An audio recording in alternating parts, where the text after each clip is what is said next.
हाँ तो मेरे क्लास 12th वाले स्टूडेंट्स कैसे हो आप सब और कैसी चल रही है आप सभी की तैयारी। तो फाइनली आज मैं आपके लिए लेकर आया हूँ क्लास 12 हिंदी का एक वायरल मॉडल पेपर। जितने भी हमारे स्टूडेंट इस बार हैं 12th में और जिनको देना है 2025 बोर्ड एग्जाम, यानी कि जिनको 2025 में 12th हिंदी का पेपर देना है, उनके लिए आज का ये वीडियो बहुत ही ज्यादा इंपॉर्टेंट है। क्योंकि आज के इस वीडियो में मैं पूरे 100 नंबर के हिंदी के पेपर को लेकर आया हूं, वो भी पूरे सॉल्यूशन के साथ। अगर इस पेपर को आप लोग सॉल्व करके जाओगे ना, तो इसमें बहुत सारे ऐसे क्वेश्चंस हैं जो इस बार आपके बोर्ड एग्जाम में आने वाले हैं। पेपर कोड को अपने दिमाग में रख लेना 808DS, ठीक है। पेपर कोड आप लोग ध्यान रखना। और आज हम इस पूरे 100 नंबर के पेपर को सॉल्व करने वाले हैं, तो दिल थाम के बैठिएगा क्योंकि तूफान आने वाला है। देखो यहां पे आपको अपना रोल नंबर लिखना होगा, नाम लिखना होगा, क्योंकि ये पेपर है, कॉपी नहीं है कि आपको अपना नाम ना लिखना हो, ठीक है। पेपर होता है। समय 3 घंटे 15 मिनट।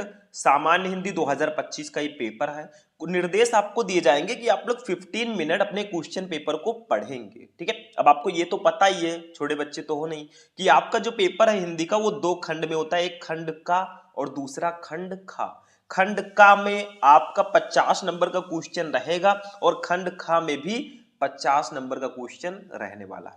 तो चलो सबसे पहले खंड का में हमारे हिंदी साहित्य के बहुविकल्पीय प्रश्न रहेंगे, जिसको पहले हम देखेंगे। आप लोग करना क्या, इस वीडियो को बस लाइक करना, चैनल को सब्सक्राइब कर लेना, ताकि आपको टाइम टू टाइम हमारी क्लासेस मिलती रहें। देखो वासुदेव शरण अग्रवाल की कृति है। देखो आपको स्टार्टिंग में 10 नंबर के बहुविकल्पीय प्रश्न दिए जाएंगे, ठीक है, पूरे के पूरे 10 नंबर के। तो आपको थोड़ा ध्यान से इसको देखना है, ठीक है। देखो वासुदेव शरण अग्रवाल की कृति है, मतलब इसमें से कौन सी रचना है जो वासुदेव शरण अग्रवाल जी की है। आपको पता ही होगा क्योंकि वासुदेव शरण अग्रवाल जी का चैप्टर आपके 12th हिंदी में है, राष्ट्र का स्वरूप, ठीक है। तो देखिए, मेरी असफलताएं, मात्र माता भूमि, आधे अधूरे, आखिरी चट्टान। तो भैया सिंपल सा इसका बी वाला ऑप्शन सही होगा, माता भूमि। माता भूमि जो है ये वासुदेव शरण अग्रवाल जी की रचना है।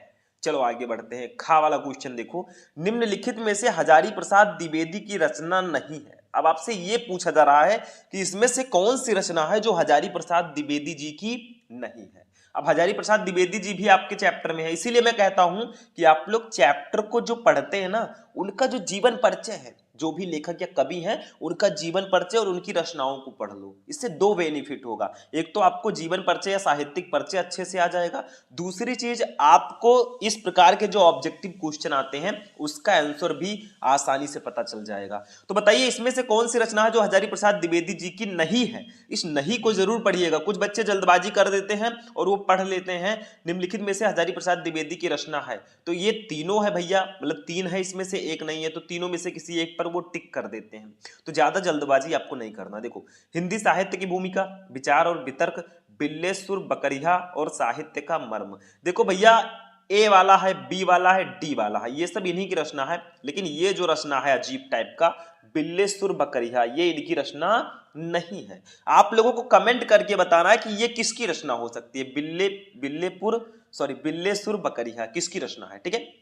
तो आप लोग कमेंट करके बताइएगा, सही आंसर इसका ढूंढ के कहीं से भी लाइएगा, ठीक है। गा वाला देखो, निम्नलिखित में से प्रोफ जी सुंदर रेड्डी की रचना है, इसमें से कौन सी रचना प्रोफेसर जी सुंदर रेड्डी जी की है। मेरे विचार, सूरज का 7वां घोड़ा, आलू वाल, मैंने सिल पहुंचाई, ठीक है। तो इसका राइट आंसर होगा ऑप्शन नंबर ए, मेरे विचार। देखो जो मेरे विचार है ना, ये हमारे प्रो जी सुंदर रेड्डी जी की रचना है और ये भी हमारे 12th हिंदी में इनका भी चैप्टर है। तो आप लोग पहले जो लेखक हैं, जो कवि हैं, उनका साहित्यिक परिचय पढ़ें, उनकी रचनाओं को पढ़ें, क्योंकि ये बहुत जरूरी हो जाता है आपके ऑब्जेक्टिव के लिए भी और आपके जीवन परिचय के लिए भी, ठीक है। चलो घा वाला देखो, अग्नि की उड़ान पुस्तक के रचनाकार कौन है। अग्नि की उड़ान, सच्चिदानंद, हीरानंद, वात्स्यायन, पंडित दीनदयाल उपाध्याय, धर्मवीर भारती, डॉक्टर एपीजे अब्दुल कलाम। तो भैया डॉक्टर एपीजे अब्दुल कलाम जी हैं, बेशक बिना किसी झिकझिक के आपको कहना है भैया कि अग्नि की उड़ान जो रचना है ये डॉक्टर एपीजे अब्दुल कलाम जी की है। अब इनको कौन नहीं जानता, हम सब जानते हैं, ठीक है। अंगा नंबर देखो, फणीश्वर नाथ रेणु की कृति ठुमरी किस विधा पर आधारित है। मतलब फणीश्वर नाथ रेणु जी की एक रचना है ठुमरी, ये किस विधा पर आधारित है। यात्रा, संस्मरण, उपन्यास, कहानी, रिपोर्टाज। ठीक है, तो इसका राइट आंसर होगा सी, कहानी। ये एक कहानी है, जैसे हमारे में पंचलाइट, बहादुर, ध्रुव यात्रा, लाठी, ये सब कहानी है ना, वैसे फणीश्वर नाथ रेणु जी की एक कहानी है ठुमरी। ठीक है, तो ये भैया किस विधा की रचना है, ये कहानी है। बस इतना हो गया।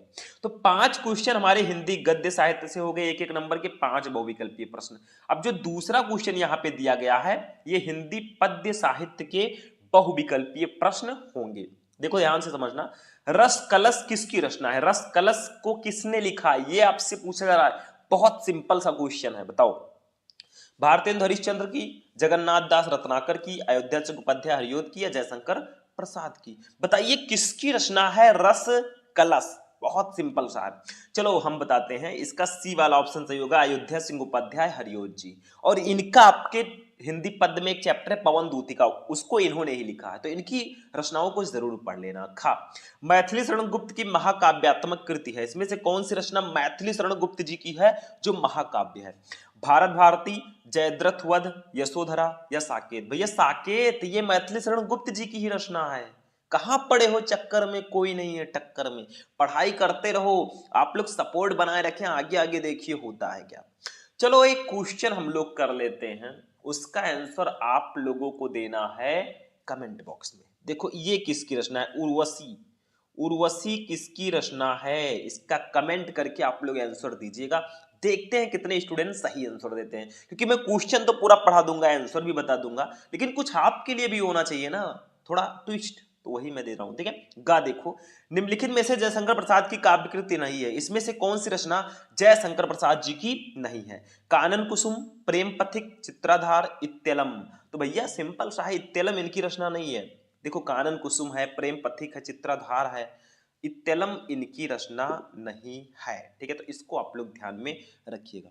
इस क्वेश्चन में मुझे थोड़ा सा डाउट है, आप लोग कमेंट करके बताना। ठीक है, मुझे कुछ डाउट लग रहा है कि इसमें कुछ गलती है या नहीं है। ठीक है, घा देखो, सुमित्रा नंदन पंत को सोवियत लैंड नेहरू पुरस्कार किस कृति पर मिला था? मतलब हमारी सुमित्रा नंदन पंत जी को उनकी किस रचना पर सोवियत लैंड नेहरू पुरस्कार दिया गया? कला और बूढ़ा चांद, लोकायतन, चिदंबरा, या स्वर्ण किरण? भैया इसका सिंपल सा आंसर होगा लोकायतन। लोकायतन इनकी एक रचना है ना, इस पर सुमित्रा नंदन पंत जी को सोवियत लैंड नेहरू पुरस्कार दिया गया था। तो घा का बी वाला ऑप्शन बिल्कुल सही होगा। चलो आगे बढ़ते हैं मेरे भाई, अब चलते हैं अंगा नंबर 1। क्वेश्चन और है, निम्नलिखित में से सच्चिदानंद हीरानंद वात्स्यायन का काव्य संकलन है, इसमें से कौन सी रचना सच्चिदानंद हीरानंद वात्स्यायन अज्ञेय जी की है? ए लहर, बी उर्वशी, सी गुंजन, डी हरी घास पर क्षण भर? तो यही रचना जो है डी वाला, ये हमारे सच्चिदानंद हीरानंद वात्स्यायन अज्ञेय जी की रचना है, इसको ध्यान में आपको रखना है। तो ये हमारे 5 क्वेश्चन इसके भी हो गए, यानी कि टोटल मिलाया जाए हिंदी गद्य साहित्य और पद्य साहित्य से तो 10 नंबर के बहुविकल्पीय प्रश्न आपको दिए जाएंगे। अब चलिए गद्यांश पे चलते हैं भैया, बहुत सिंपल सा, फ्री का 10 नंबर आपका होता है, समझ लो ये, क्योंकि गद्यांश में कुछ नहीं होता। अगर आप लोगों ने देखो दिए गए गद्यांश पर आधारित निम्नलिखित प्रश्नों के उत्तर दीजिए, 10 नंबर का रहेगा। ये आपको गद्यांश दिया जाएगा यहां से यहां तक, इसके नीचे काखा गघा अंगा करके 5 क्वेश्चन दिए जाएंगे, 5 क्वेश्चन का आंसर दे दो, नंबर ले जाओ 10 नंबर, और 5 क्वेश्चन का आंसर आपको इसी में मिलेगा। बस आपको इसको पहचानना आना चाहिए कि ये किस पार्ट से, इसके लेखक कौन है। मान लीजिए नहीं पता तो आपको ऑप्शन मिलता है, अथवा लगा है, ये दूसरा वाला आप कर सकते हैं, ये दिया गया है यहां से यहां तक, और इसके नीचे 5 क्वेश्चन दिए गए, तो आपके पास ऑप्शंस हैं। अगर आपको ये वाला नहीं पता आप दूसरा कर सकते हो। चलो मैं इसको थोड़ा सा बता देता हूं, क्योंकि मैं सॉल्यूशन के साथ आपको बता रहा हूं तो मेरा बताना फर्ज बनता है। चलो देखो ध्यान से समझना, भूमि का निर्माण देवों ने किया है, वो अनंत काल से है, उसकी भौतिक स्वरूप, सौंदर्य और समृद्धि के प्रति सचेत होना हमारा आवश्यक कर्तव्य है। भूमि के पार्थिव स्वरूप के प्रति हम जितने अधिक जागृत होंगे उतनी ही हमारी राष्ट्रीयता बलवती हो सकेगी। ये पृथ्वी सच्चे अर्थों में समस्त राष्ट्रीय विचारधाराओं की जननी है। जो राष्ट्रीयता पृथ्वी के साथ नहीं जुड़ी वो निर्मूल है। राष्ट्रीयता की जड़ें पृथ्वी में जितनी अधिक गहरी होंगी उतना ही राष्ट्रीय भावों का अंकुर पल्लवित होगा। इसलिए पृथ्वी के भौतिक स्वरूप की आदोपांत जानकारी प्राप्त करना, उसकी सुंदरता, उपयोगिता और महिमा को पहचानना आवश्यक धर्म है। अब देखो क्वेश्चन का आंसर कैसे दोगे, बहुत सिंपल सा, ये किस पार्ट से लिया गया है, कोई बता सकता है? कौन नहीं बता सकता? ये हमारे राष्ट्र का स्वरूप चैप्टर का गद्यांश है, इसके लेखक वासुदेव शरण अग्रवाल जी। अब आप कहेंगे सर जी कैसे हमें पता चलेगा, चलो हम बताते हैं भाई। देखो इसमें राष्ट्र कितनी बार आया है, ये राष्ट्रीयता आ गई, ठीक है, ये राष्ट्रीय आ गया, ये राष्ट्रीयता आ गई, ये राष्ट्रीय देखिए आ गया, ठीक है, मतलब कई बार आपको राष्ट्र राष्ट्र लिखा मिल जाएगा। तो ये राष्ट्र का स्वरूप चैप्टर का है। आपको ट्रिक मतलब गद्यांश में ट्रिक ज्यादातर आप पहचान सकते हैं, अशोक के फूल का होगा तो उसमें अशोक लिखा मिलेगा, तो आप ऐसे बिल्कुल पहचान सकते हैं। अब इसके नीचे क्वेश्चन है देखो का भूमि का निर्माण किसने किया है और कब से है। तो सिंपल सा है भाई, इसमें क्या है, भूमि का निर्माण किसने किया है और कब से है। तो चलो ऊपर देखो, भूमि का निर्माण देवों ने किया है, वो अनंत काल से है। देखो यहां से लेकर यहां तक लिख दो, नंबर हो गया। मतलब भूमि का निर्माण देवों ने किया है, वो अनंत काल से है, हो गया काम। 2 नंबर आपका ऐसे एग्जामिनर देगा। तो क्या है आखिर इसमें, बहुत सिंपल सा होता है। खा ये पृथ्वी सच्चे अर्थों में किसकी जननी है। तो देखो ये पृथ्वी, यहां देखो ये पृथ्वी सच्चे अर्थों में समस्त राष्ट्रीय विचारधाराओं की जननी है। देखो यहां से लेकर यहां तक लिख दो, लो भैया 2 नंबर ये भी फ्री का मिल गया। तो टेंशन काहे को लेते हो, कुछ भी नहीं टेंशन लेना, पढ़ाई पे अपने फोकस करो, आगे भगवान ठीक ही करेंगे। गा पार्थिव और आद्योपांत शब्दों का अर्थ स्पष्ट कीजिए, ठीक है। तो ये आपका हो गया, मतलब पार्थिव और आद्योपांत शब्दों का अर्थ स्पष्ट कीजिए। चलो बता देता हूं भैया, ध्यान से समझना। देखो पार्थिव शब्द का अर्थ है पृथ्वी से उत्पन्न या पृथ्वी संबंधी। मतलब पार्थिव, पार्थिव का मतलब होता है पृथ्वी से संबंध या पृथ्वी संबंधी। और आद्योपांत, आद्योपांत का क्या अर्थ होता है, इसको जानना भी जरूरी है, ठीक है। आद्योपांत शब्द का अर्थ होता है आरंभ से लेकर अंत तक। आद्योपांत मतलब आरंभ से लेकर अंत तक, बस यही लिख दो। कहा रेखांकित अंश की व्याख्या करो भैया, देखो यहां से लेकर यहां तक अगर आप देखेंगे तो इन लाइनों के नीचे रेखाएं हैं, इसकी अपनी भाषा में व्याख्या कर दो, नंबर कंप्लीट है। क्या है इसमें, अंगा उपरोक्त गद्यांश के पाठ और शीर्षक का नाम लिखिए भैया। पाठ का नाम राष्ट्र का स्वरूप, शीर्षक का नाम सॉरी पाठ और लेखक का नाम, लेखक का नाम क्या है, वासुदेव शरण अग्रवाल। तो सिंपल सा तो है। और गद्यांश अगर आपको सॉल्व करना नहीं आता, जाके तुरंत सर्च करना इस वीडियो को देखने के बाद यूट्यूब पे क्लास 12 हिंदी इंपॉर्टेंट गद्यांश शुभम लेक्चरर, आपको क्लास मिल जाएगा। तो टेंशन नहीं लेने का जब तक हम हैं, ठीक है, क्योंकि वहां पे मैंने 5 जो सबसे इंपॉर्टेंट गद्यांश है उसको बताया। अब अथवा लगा है वो नहीं जानते तो इसको कर लो, ये किस चैप्टर से है, कहीं ट्रिक है, देखो कहीं दिया है, ये देखो यहाँ पे अशोक दिया है, यानी कि ये अशोक के फूल चैप्टर का गद्यांश है, इसके लेखक डॉक्टर हजारी प्रसाद द्विवेदी जी हैं। तो इसका आप लोग ले लो स्क्रीनशॉट, ठीक है, इसका स्क्रीनशॉट ले लो और इसका आप लोग खुद इसको सॉल्व करो, ठीक है। 10 नंबर आपका कंप्लीट है। चलो अब पद्यांश पे चलते हैं भैया, ये भी 10 नंबर का आता है, ये रहा आपका पद्यांश। ये भी गद्यांश की तरह होता है। देखो दिए गए पद्यांश पर आधारित निम्नलिखित प्रश्नों के उत्तर दीजिए, 10 नंबर। थोड़ा गद्यांश के मुकाबले थोड़ा सा ये टफ है, मैं ये कहूंगा, क्योंकि इसमें आपको हिंदी मीनिंग पता होगा तो आप अच्छे से आंसर दे पाएंगे। देखो ये दिया गया है, इसके नीचे 5 क्वेश्चन है, ये देखो पांचों का आंसर दो, नंबर ले जाओ। नहीं जानते तो अथवा तो लगा ही रहता है, ये वाला दिया गया है इसको कर लो भाई, मतलब अथवा इसमें भी लगा रहेगा। चलो हम फर्स्ट वाला करते हैं। अब देखो स्टूडेंट, इसको मैं पढ़ता हूं, बहुत प्यारी सी ये लाइन है, और ये हमारे पवन दूतिका चैप्टर का पद्यांश है। इसके कवि हैं अयोध्या सिंह उपाध्याय हरिओत जी। बहुत प्यार से हम पढ़ेंगे, आप प्यार से समझिएगा। देखो मेरे प्यारे नौ जलद से कंज से नेत्र वाले, जाके आए न मधुवन से और न भेजा संदेशा, मैं रो रो के प्रिय विरह से बावली हो रही हूँ, जाके मेरी सब दुख कथा श्याम को तू सुना दे, ज्यों ही मेरा भवन तज तू अल्प आगे बढ़ेगी, शोभावली सुखद कितनी मंज कुंजे मिलेंगी, प्यारी छाया मृदुल स्वर से मोह लेंगी तुझे वे, तो भी मेरा दुख लख वहां जाना विश्राम लेना। मतलब ये पवन दूतिका चैप्टर से है। पवन श्री कृष्ण जी मधुवन चले गए हैं राधा जी को छोड़ के, तो पवन जो राधा जी हैं वो पवन को दूत बनाकर श्री कृष्ण जी के पास भेजना चाहती हैं कि जाके मेरी जो भी दुख कथा है ना, मेरी जो दुर्दशा है वो उनको जाके आप बता दो, कि राधा जी श्री कृष्ण जी से बहुत ज्यादा प्रेम करती है, ठीक है। और प्रेम में ये सब चलता रहता है। देखो पढ़ो, मेरे प्यारे मेरे प्रिय, मैं पहले इसका मीनिंग बता देता हूं फिर अभी क्वेश्चन का आंसर देंगे, टेंशन ना लो, थोड़ा पैसेंस रखना सीखो। देखो मेरे प्यारे मेरे प्रिय, नौ जलद, नौ का मतलब होता है नए, जलद का मतलब होता है बादल, नए बादल के समान, कंज से नेत्र वाले, कंज का मतलब होता है कमल, ठीक, कंज का मतलब कमल, से नेत्र वाले, नेत्र वाले, मतलब पवन से अपनी विरह व्यथा का वर्णन करते हुए राधा जी कहती हैं कि नवीन बादलों से शोभायमान, एवं कमल के समान सुंदर नेत्र वाले मेरे श्री कृष्ण जाके आए ना मधुवन से और ना भेजा संदेशा। मतलब जाके आए, वो चले गए हैं, और आए ना मधुवन से और नहीं आए, मतलब मधुवन चले गए। मधुवन का मतलब ब्रज का एक प्राचीन वन है मधुवन, ठीक है। फिर और ना भेजा संदेशा, और ना ही कोई संदेशा उन्होंने भेजा है। वो कहती हैं कि मेरे प्रिय नए मेघों नए बादलों के समान और कमल के समान सुंदर नेत्र वाले श्री कृष्ण जी मधुवन चले गए हैं, वहां से अब तक वापस नहीं आए हैं, और ना ही उन्होंने कोई संदेशा भेजा है, ठीक है। मैं रो रो के प्रिय विरह से बाउली हो रही हूँ। फिर वो कहती है मैं रो रो कर प्रिय विरह, अपने श्री कृष्ण जी के बिछड़ने से बाउली हो रही हूँ, मतलब पागल सी होती जा रही है। बाउली का मतलब होता है पागल, प्रिय विरह का मतलब होता है प्रेमी से वियोग, ठीक है।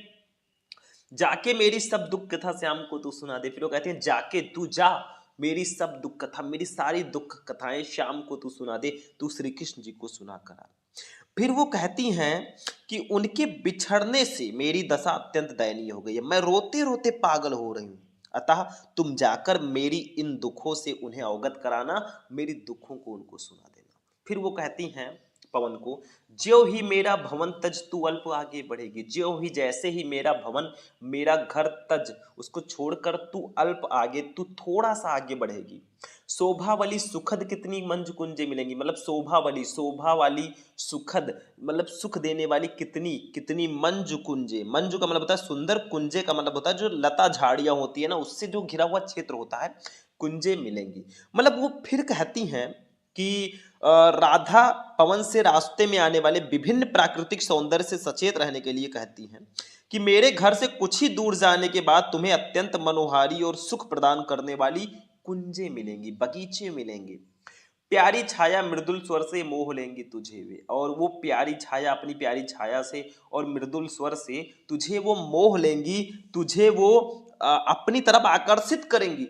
तो भी मेरा दुख लख वहां जाना विश्राम लेना, तो भी मेरा दुख, मेरे दुख को लख ध्यान में रखना और वहां ना जाना विश्राम लेना, और वहां पे जाकर विश्राम ना लेने लगना, ठीक है। फिर वो कहती हैं कि किंतु मेरे दुख को ध्यान में रखकर तुम वहां विश्राम ना करने लगना, तुम जाना श्री कृष्ण जी से और सारी दुख कथा उनको सुना देना। चलो इसका हिंदी मीनिंग मैं आपको थोड़ा सा बताता हूं। हो गया हिंदी मीनिंग।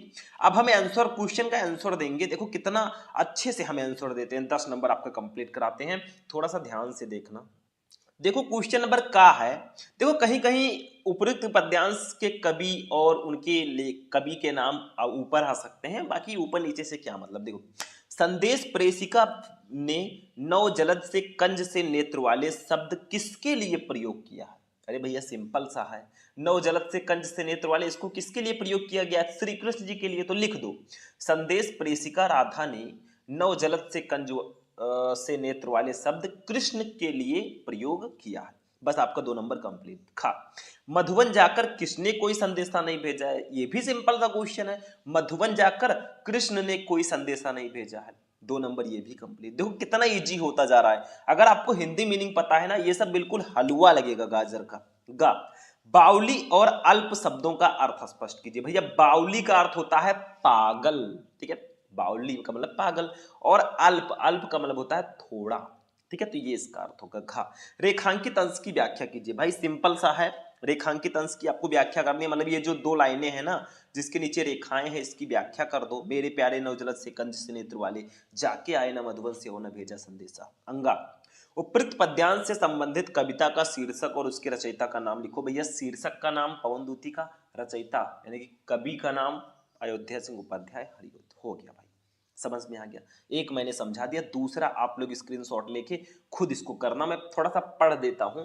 देखो सुख भोग खोजने आते सब आए, तुम करने सत्य खोज, जग की मिट्टी के पुतले जम तुम आत्मा के मन के मनोज, जड़ता हिंसा अस्पर्धा में भर चेतना अहिंसा नम्र ओज, पशुता का पंकज बना दिया तुमने मानवता का सरोज।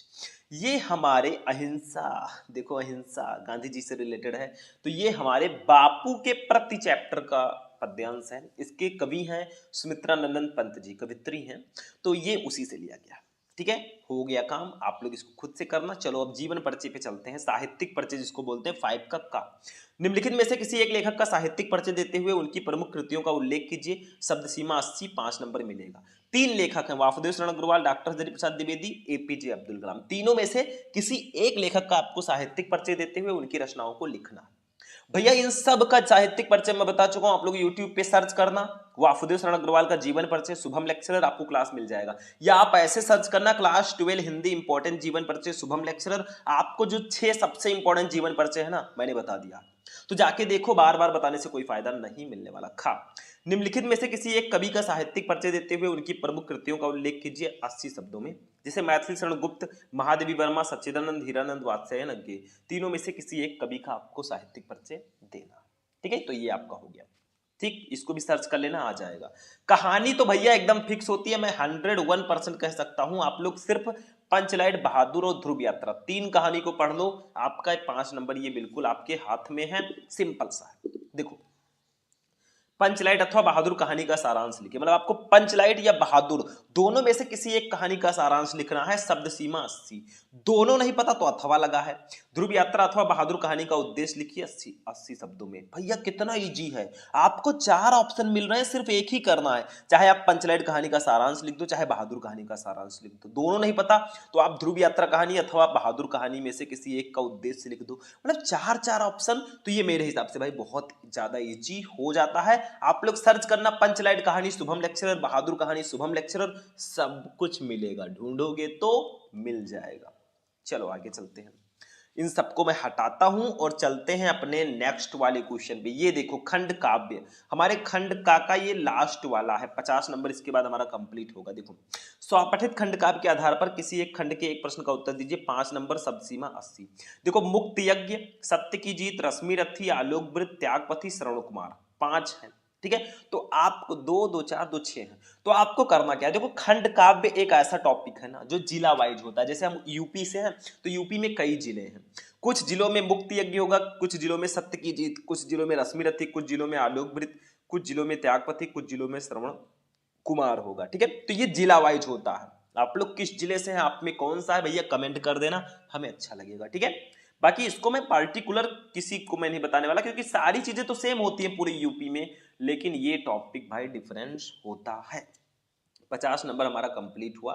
थोड़ा सा गिना देता हूँ, देखो, 10 नंबर का बहुविकल्पी, 10 नंबर का गद्यांश, 10 नंबर का पद्यांश, 5 नंबर, 10 नंबर का जीवन परिचय, 5 नंबर की कहानी, 5 नंबर का खंड काव्य, टोटल ऐड करोगे तो 50 नंबर भैया आपका कंप्लीट हुआ, खंड का हो चुका है। चलते हैं खंड खा पे, अभी तो पार्टी शुरू हुई है। खंड खा देखो, 8वें का देखो, खंड खा में सबसे पहले संस्कृत का गद्यांश रहेगा, पूरे पूरे 7 नंबर का। देखो, दिए गए संस्कृत गद्यांशों में से किसी एक का संदर्भ हिंदी में अनुवाद कीजिए। ये आपको संस्कृत का गद्यांश दिया है। ठीक है, अब इसका आपको संदर्भ लिखकर हिंदी में अनुवाद करना है। किस चैप्टर का पहचान सकते हो, संदर्भ लिखने के लिए सिर्फ चैप्टर का नाम आपको आना चाहिए, 2 नंबर कंप्लीट। ठीक है, देखो, संस्कृत साहित्यम सरसम व्याकरणम सुनिश्चितम, किस चैप्टर का है ये संस्कृत भाषा या महत्वम चैप्टर का है। मैंने बताया था 3-4 चैप्टर ऐसे हैं जो बहुत इंपॉर्टेंट हैं, उनके गद्यांश को पढ़ लेना। जैसे संस्कृत भाषा या महत्वम, जातक, कथा, महामना, मालविया, पंचशील सिद्धांत। ठीक है, अब देखो, नहीं पता तो अथवा लगा है। महामना विद्वान, वक्ता, धार्मिको नेता, पत्रकार, राष्ट्रचित। ठीक है, तो दोनों में से कोई एक कीजिए। वैसे संस्कृत का गद्यांश मैं आपको पहले ही बता चुका हूं, आप लोग सर्च करना क्लास 12 हिंदी संस्कृत इंपॉर्टेंट गद्यांश शुभम लेक्चरर, आपको इंपॉर्टेंट गद्यांश मिल जाएगा। अभी जल्दी मैंने उसका क्लास आपको प्रोवाइड कराया। चलो, ऐसे ही जैसे गद्यांश आया वैसे पद्यांश इसमें भी रहता है, जिसको श्लोक बोलते हैं। देखो, दिए गए श्लोकों में से किसी एक का ससंदर्भ हिंदी में अनुवाद कीजिए, 7 नंबर। जैसे नामे रोस्ते भद्रम व उलूकस्य विशेषणम, आक्रुद्धस्य मुखम पश्य कथम क्रुद्धो भविष्यति, किस चैप्टर का है ये उलूक जातकम एक शीर्षक है, जातक कथा चैप्टर का है, तो ये उसी से लिया गया है। ये भी फिक्स होता है 100%, क्योंकि ये देखो अथवा लगा है, ये दूसरा आ गया, न चौरहार्यम, न राजहार्यम, न भ्रातृभाज्यम, न च भारकार्य, व्यये कृते वर्धितम एवं नित्यम विद्याधनम सर्वधन प्रधानम। भैया 7 नंबर का ये भी रहेगा, तो दोनों में से कोई एक करना। अब ये किस चैप्टर का, ये सुभाषित रत्नानी चैप्टर का है, और सुभाषित रत्नानी चैप्टर से एक ना एक श्लोक तो हर साल आता है, आप लोग सर्च कर लेना। ये चैप्टर अगर आपने पढ़ लिया, 7 नंबर कोई नहीं काट सकता। बाकी 1-2 चैप्टर में 1-2 श्लोक है, उसको पढ़ लोगे तो ठीक ही रहेगा। ठीक है, पूरा आपका कंप्लीट रहेगा। तो ये भैया 110% फिक्स होता है, मैं तो कह रहा हूं। ठीक है, समझ में आया? तो हिंदी में बहुत सारे टॉपिक हैं जो फिक्स होते हैं। अब हम चलते हैं हिंदी व्याकरण की तरफ। देखो 9 नंबर, निम्नलिखित मुहावरों और लोकोक्तियों में से किसी एक का अर्थ लिखकर वाक्य प्रयोग कीजिए। 2 नंबर का 4 दिए गए हैं, किसी एक का अर्थ लिखकर वाक्य प्रयोग करना है। जैसे देखो, अधजल गगरी छलकत जाए, इसका मतलब होता है कम होने पर अधिक का दिखावा करना। कुछ लोगों के पास ज्ञान कम होता है ना, लेकिन बक बक बक बक करके फालतू के तर्क वितर्क करके ना वो अपने आप को बड़ा सिद्ध करने का प्रयास करते हैं, लेकिन ये बहुत बड़ी मूर्खता है। खा, कलई खुलना, कलई खुलना का मतलब होता है भेद प्रकट होना। गा, पानी पानी होना यानी कि बहुत शर्मिंदा होना। ठीक है, घा, आम के आम गुठलियों के दाम, ये भी हो गया। तो चारों में से किसी, आम का आम गुठलियों के दाम यानी कि दोहरा लाभ। तो चारों में से किसी एक का अर्थ लिखकर वाक्य प्रयोग करो भाई, नंबर पूरा पूरा ले जाओ। चलो अब चलते हैं आप पठित गद्यांश पे। 10 नंबर देखो, आप पठित गद्यांश पर आधारित निम्नलिखित प्रश्नों का उत्तर दीजिए। 5 नंबर का पूरे आएगा। देखो ये आपको एक गद्यांश दिया गया यहां से यहां तक, और इसके नीचे 3 क्वेश्चन है, 2 2 4 1 5 नंबर हो गया। नहीं पता तो अथवा लगा, ये दूसरा गद्यांश है, इसके नीचे भी 3 क्वेश्चन रहेंगे। तो चलो पहले हम फर्स्ट वाला करते हैं। देखो पढ़ते हैं इसको ध्यान से, फिर इसका आंसर मैं देता हूं। देखो, आजकल दूरदर्शन पर आने वाले धारावाहिक देखने का प्रचलन बढ़ गया है। बाल्यावस्था में ये शौक अच्छा नहीं है। दूरदर्शन पर दिखाए जाने वाले धारावाहिकों का स्तर बहुत घटिया होता है। उनमें अश्लीलता, अनास्था, फैशन तथा नैतिक बुराइयां ही अधिक देखने को मिलती हैं। अभी बालक मानसिक रूप से परिपक्व नहीं होते, इस उम्र में भी वे देखेंगे, उसका प्रभाव निश्चित ही उनके दिमाग पर अंकित हो जाएगा। बुरी आदतों को वे शीघ्रता से ही अपना लेंगे। समाज शास्त्रियों के एक वर्ग का मानना है कि समाज में चारों ओर फैली बुराइयों का एक बड़ा कारण दूरदर्शन तथा चलचित्र ही है। सब इस बात से भली भांति परिचित हैं। इतना सब ज्ञान होने के बाद भी यदि वे इसी राह पर आगे बढ़ते रहे तो उनसे बड़ा मूर्ख कोई और नहीं है। बिना समय की पाबंदी के घंटों दूरदर्शन के साथ चिपके रहना बिल्कुल गलत है। इससे मानसिक विकास रुक जाता है और दृष्टि में कमजोरी आ सकती है और तनाव बढ़ सकता है। ठीक है, हो गया मेरे भाई। अब इसके नीचे 3 क्वेश्चन है, 1 2 3, आपको इसको करना है। ठीक है, जो आपको अच्छा लगे वो आप फाइनली कर सकते। चलो हम करते हैं। फर्स्ट, दूरदर्शन पर दिखाए जाने वाले धारावाहिकों में क्या अधिक देखने को मिलता है? तो देखो ये लिखा है भैया, दूरदर्शन पर दिखाए जाने वाले धारावाहिकों का स्तर बहुत ही घटिया होता है। उनमें अश्लीलता, अनास्था, फैशन तथा नैतिक बुराइयां ही अधिक देखने को मिलती हैं। तो लिख दो, दूरदर्शन पर दिखाए जाने वाले धारावाहिक में अश्लीलता, अनास्था, फैशन तथा नैतिक बुराइयां ही देखने को मिलती हैं। Number complete. दूसरा, दूरदर्शन का दुष्प्रभाव बच्चों पर अधिक क्यों पड़ता है? क्यों पड़ता है? क्योंकि अभी बालक मानसिक रूप से परिपक्व नहीं होते। इस उम्र में अगर वो देखेंगे तो उनका प्रभाव निश्चित ही उनके दिमाग पर अंकित होगा। ठीक है, तो बुरी आदतों को जल्दी अपना लेंगे। ठीक है, दूरदर्शन के व्यसन से क्यों बचना चाहिए? क्योंकि इसमें अनास्था, अश्लीलता, फैशन ये सब दिखाया जाता है, तो इसके आदतों से बचना चाहिए। ऐसे लिख दो, नंबर मिल जाएगा। अब देखो नहीं पता तो दूसरा आप कर सकते हैं, महात्मा गांधी जी से रिलेटेड एक गद्यांश है, इसके नीचे भी 3 क्वेश्चन रहेंगे। मैं इसको हटा दूंगा क्योंकि ये आपको खुद करना है, स्क्रीनशॉट लेना चाहो तो ले सकते हो। ये देखो 3 क्वेश्चन इसके नीचे भी है, 2 2 4 1 5 नंबर आपको इसके लिए मिलेगा। ठीक है, चलो आगे बढ़ते हैं हम नेक्स्ट। अब देखिए 11 का है, निम्नलिखित शब्द युग्मों का सही अर्थ चयन करके लिखिए। मतलब आपको शब्द युग्म दिया गया है, जैसे देखो अभिराम, अभिराम, इसका सही अर्थ क्या होगा ये आपको बताना है। तो रुककर और सुंदर, लगातार और कुरूप, लगातार और सुंदर, लेटकर और भद्दा। तो भैया सिंपल सा है, इसका रुककर और सुंदर होगा, यानी कि हाँ अभिराम, अभिराम। हाँ ये शायद मुझे समझ में नहीं आ रहा है। लगातार और सुंदर हो सकता है, सी वाला भी, हाँ इसका सी वाला होगा, सॉरी सी वाला। देखो अभिराम का मतलब लगातार बिना विराम के, और अभिराम का मतलब सुंदर, तो लगातार और सुंदर इसका सही आंसर होगा। ठीक है, दूसरा जलद, जलद ही, इसका सही अर्थ क्या होगा? बादल और समुद्र, पानी और समुद्र, इंद्र और पर्वत, जल और पर्वत। भैया सिंपल सा है, जलद का मतलब बादल, जलद ही का मतलब समुद्र, तो दूसरे का ये वाला सही होगा। खा, देखो शब्द अर्थ इसको बोलते हैं या अनेकार्थी शब्द। देखो निम्नलिखित शब्दों में से किसी एक शब्द के 2 अर्थ लिखिए। 2 नंबर। देखो दल, दल को हम क्या बोलेंगे? समूह बोलेंगे, या जो मांसल भाग होता है वो बोलते हैं। मित्र, मित्र को हम दोस्त, सूर्य या सखा ये सब बोलते हैं। दाम, दाम को हम मूल्य, द्रव्य ये सब बोलते हैं। बस एक ही लिखना है, मैं तीनों बता दिया। चलो अनेक शब्दों के लिए एक शब्द 2 नंबर का आता है ऑब्जेक्टिव टाइप में। देखो निम्नलिखित वाक्यांशों के लिए एक शब्द का चयन करके लिखिए। देखो जो ईश्वर में विश्वास करता है उसको क्या कहते हैं हम? आकृतज्ञ, कृतज्ञ, आस्तिक, नास्तिक। भैया विश्वास जो करता है उसको आस्तिक बोलते हैं, जो विश्वास नहीं करता उसको नास्तिक बोलते हैं। तो सी वाला ऑप्शन सही होगा। दूसरा, जो गलत कार्य के लिए हठ करे उसको क्या बोलते हैं? दुराग्रही, दुराग्रह, दुराग्रही, सदाग्रही, सत्याग्रही। ठीक है, तो ये सी वाला सही होगा, सत्य सदाग्रही। जो गलत कार्य के लिए हट करे उसको सदाग्रही बोलते हैं। बस हो गया मेरे भाई। चलो घा, निम्नलिखित में से किन्हीं दो वाक्यों को शुद्ध करके लिखिए। ये वाक्य संशोधन है। देखो ये पद्यांश नौका विहार कविता से संग्रहित है। इसमें गलती का है ये आपको बताना है मेरे भाई, क्योंकि हमारे हिसाब से ये जो क्वेश्चन है ना काफी ज्यादा इंपॉर्टेंट है। तो ये पद्यांश नौका विहार कविता से संग्रहित है, तो इसको आप लोग लिख देना। शायद यहाँ पे उद्घृत लिख दोगे तो भी चलेगा। ये पद्यांश नौका विहार कविता से उद्घृत है। दूसरा, क्या मेरा तौलिया सूख गया? आप इसको लिख सकते हैं मेरा तौलिया सूख गया, ये भी सही रहेगा। तीसरा, तुम मेरे से मत बोलो, मेरे से नहीं तुम मुझसे मत बोलो, ये सही रहेगा। चौथा, निरपराधी को दंड नहीं देना चाहिए, इसको आपको लिखना है निरपराधी को दंड देना अनुचित है, ये सही होगा। ठीक है, बस हो गया। अब रस छंद अलंकार पे चलेंगे भाई। 6 नंबर ये बिल्कुल फिक्स होता है, बस जाके हमारा एक क्लास देख लो रस छंद अलंकार वाला, 6 नंबर आपका बिल्कुल फिक्स रहेगा। देखो 12 का वीर रस अथवा करुण रस का लक्षण और उदाहरण लिखिए, 2 नंबर। ठीक है, श्लेष अथवा उत्प्रेक्षा अलंकार का लक्षण और उदाहरण लिखिए, 2 नंबर। दोहा अथवा कुंडलीय छंद का लक्षण उदाहरण लिखिए, 2 नंबर। ये रस है, ये अलंकार है, ये छंद है। तीनों को मैंने एक ही वीडियो में पढ़ा रखा है। 15 से 20 नंबर का क्लास है, सॉरी मिनट का क्लास है, आप जाकर देख लेना। यूट्यूब पर सर्च करना रस छंद अलंकार शुभम लेक्चरर, आपको क्लास मिल जाएगा। 15-20 मिनट का वीडियो देखने से आपका 6 नंबर कंप्लीट। तो काहे पड़े हो चक्कर में, जल्दी जाओ टक्कर में। चलो 13 नंबर पत्र लेखन। कृषि यंत्रों की दुकान खोलने के लिए किसी बैंक के शाखा प्रबंधक को एक आवेदन पत्र लिखिए जिसमें ऋण की मांग की गई हो, 6 नंबर। अथवा लगा है।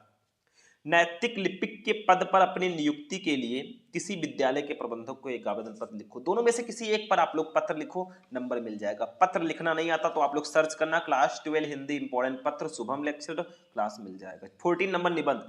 निम्नलिखित विषयों में से किसी एक पर अपनी भाषा शैली में निबंध लिखो, 6 नंबर, सॉरी 9 नंबर का ये आता है, 9 नंबर लिखिएगा। ठीक है, देखो किसान जीवन की त्रासदी, मुंशी प्रेमचंद का कथा साहित्य में योगदान, विज्ञान वरदान या अभिशाप, राष्ट्रीय एकता आज की अनिवार्य आवश्यकता, विद्यार्थी जीवन में अनुशासन का महत्व। तो किसी एक पर आपको निबंध लिखना है भाई, 9 नंबर आपको पूरे मिलेंगे। तो यहीं पे हमारे पूरे 100 नंबर का पेपर भाई कंप्लीट होता है। बहुत ही स्पेशल आज का ये क्लास था। पूरा पेपर मैंने बताया, जहां तक था मैंने आपको पूरा सॉल्यूशन भी दिया। ऐसे ही बनाए रखो, ऐसे ही सपोर्ट बनाए रखो, आगे आगे हम आग लगा देंगे इस बार बोर्ड एग्जाम, मतलब 95 प्लस लेकर आएंगे। तो आज का वीडियो कैसा लगा? जाते जाते इस वीडियो को करना लाइक, चैनल को करना सब्सक्राइब। मिलेंगे हम नेक्स्ट वीडियो में नेक्स्ट टॉपिक के साथ, तब तक के लिए जय हिंद।